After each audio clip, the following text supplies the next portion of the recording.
தவம் இருந்து வாழ்ந்தோட குகை வந்து பழனி வரையும் போய் அடைகிறதோ ஒரு ஐதீகம். ஆதி காலத்தில் சித்தர் இந்த குகைக்குள்ள தவம் இருந்து வாழ்ந்து அந்த காலத்து மக்களுக்கு ஒரு வாக்கு சொன்னோட குகை வந்து பழனி வரையும் போய் அடைகிறது ஒரு ஐதீகம். பழனியில பாத்தீங்கன்னா அவரோட குரு இருக்கார், போகர் நாங்கள் ஒரு சித்தர் இருக்கார். அவருக்கு இவர் தொடர்பு கொண்டு ஒரு பின்னாள் சித்தர், ஒரு சித்தர், ஒரு குரு, ஒரு சிஷியர். அவர் குரு அடையறதுக்கு ஆதி காலத்துல குகை வந்து பழனி வரைக்கும் அவர் உருவாக்கியிருக்காரு. ஒரு குகை பாட்டு சுத்தி வந்தீங்கன்னா ஒரு ஜீவசமாதி நீங்க பின்னாடி பார்க்கலாம். கீழே முருகர் கும்பிட்டீங்களா ஒரு சிலையை வந்து வடிவமைச்சு உருவாக்குனது ஒருதான் சித்தர், பின்னாட்சி சித்தர். பின்னாட்சி சித்தர் பேர் எப்படி நாட்டை வந்து அவர் பின்புறமா மறைச்சு அவர் ஆதி காலத்து மக்களுக்கு அந்த குகையிலிருந்து ஒரு வாக்கு சொல்லுவார். அவர் வாக்கு சொல்லும் போது அவர் முன்னாடி என்ன பொய் சொன்னா அந்த பொய் சொன்ன நாட்டு பொண்ணா போகணும் ஒரு ஐதீகம். அதனால அவர் பேர் பின்னாட்சி சித்தர் பேர். அவர் மாதிரி மொத்தம் 18 சித்தர்கள் இருக்காங்க. அதுல ஒருத்தர் மகா பின்னாக்கீஸ்வரங்கிறது இங்க இருக்க சித்தர். அவரோட குரு வந்து பாம்பாடு சித்தர், போகர்.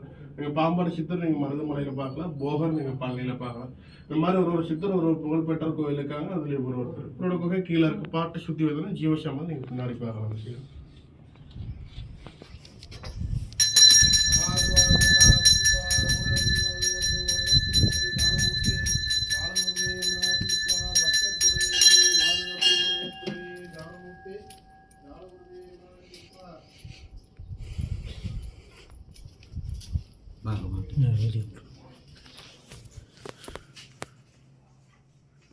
ஜீய சமாதிங்க சென்னிமலை.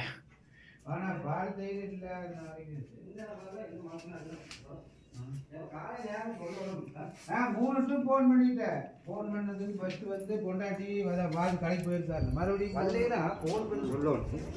அவர் நாம வரலாம் நேரம் பால் தயிர்